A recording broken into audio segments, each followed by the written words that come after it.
variability between them, because they cannot count cell by cell all the cells of the images, because images are pretty big.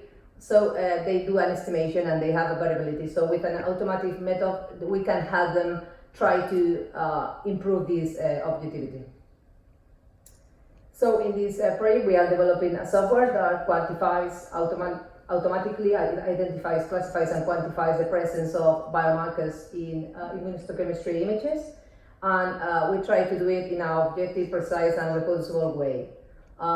These algorithms are being used in the moment, in Vicomtech, but we are doing it in the project with them in SOC 2 and Wind 1, but they can be applied to any images of immunohistochemistry that uses diaminobenzyne and hematoxylin in them. And that way we can count the cells that are positive for the biomarker or negative for the biomarker. The positives are brown and the negatives are blue.